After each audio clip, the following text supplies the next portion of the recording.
There's there's actually 4 different ways you can save your settings. Normally, if you make adjustments to the detector, if I change programs, if I use the live controls and change my volume up and down, those changes are automatically saved. So each time I come back to this coin and jewelry program, changes that I've made are still there and still functioning.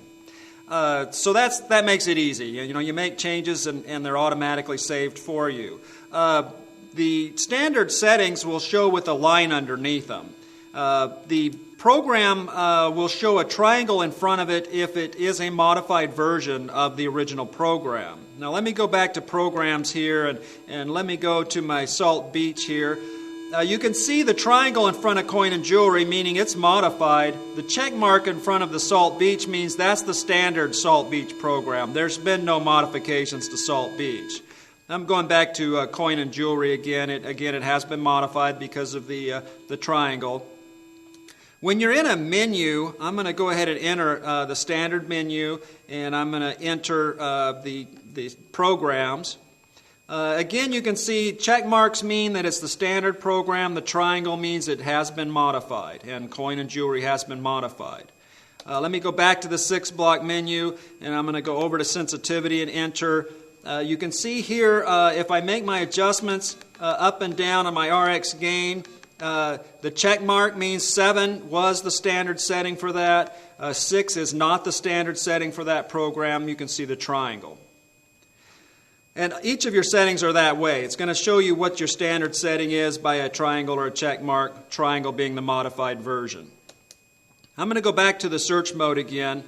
Now, there are advantages to saving settings. Let me go to my audio level, and I'm going to make an adjustment. The line under it means it's the standard setting. I'm going to increase my volume a little bit up to 50. No line under it means it's not the standard setting. But say I like that setting and I want to save it, and I don't want to save anything else, just that last thing that I did.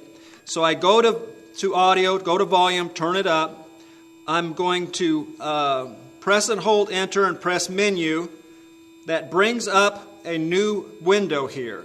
And what I'm going to do is I'm going to arrow to save as default and enter. Now you can see a line appears under 50. I've just changed this program's standard volume setting to 50, and now it's going to indicate 50 with the line under it. Now, a person might ask, why would I want to do that if the change is saved automatically? Well, now if I make further modifications to the program, the line under it's still going to tell me what my standard setting was. So there's some advantage to saving that individual change as a default for that program. Now, that's only going to change the last setting. That's called quick save. Again, it's menu, press enter, hold enter and press menu brings up that special window, and I can arrow to save as default and enter. Saves only the last change. If I make a lot of changes on my live controls, I can save all of them at once with quick save, but I have to go to programs. Then hold enter, press menu, brings up the window. I can go to save as default and enter. If I do a quick save under programs, it saves all the changes I made. Otherwise, quick save only saves the very last change you made. So you can quickly save one change, or you can go to programs and save everything as default. There's another way of doing it, and that's in the standard menu. I'm going to go ahead and press menu. First, I'm going to show you a restore. If I go to programs and enter, I can go down here to restore and enter, and then it's going to ask me which program I want to restore. I'm going to go ahead and restore coin and jewelry. I'm going to menu tab to restore and enter, and now you can see I've restored coin and jewelry. It now has the check mark, and it's back to the original settings that I have saved as defaults. The other way of saving is from a search screen. You can press menu twice, which goes to your information configure.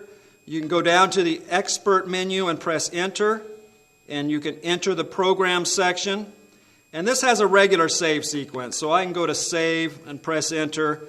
And now it's going to say, okay, which of the program changes do I want to save? There's coin and jewelry, the changes to coin, the changes to Salt Beach. Which of these programs have I made changes that I want to save? I'm going to do it again for coin. Actually, I'm going to do it for coin and jewelry. Menu tab to save, enter. Now it's returned that to standard preset programs, or preset program, or my last saved sequence. So quick save from the live control changes. Enter menu, brings up the new window. Arrow to save as default and enter. Saves the last, under program, saves everything I changed.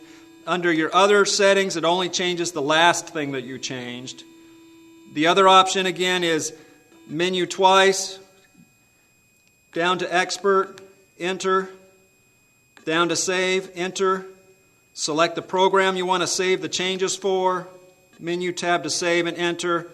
And you've saved all of your changes as your permanent defaults for that program.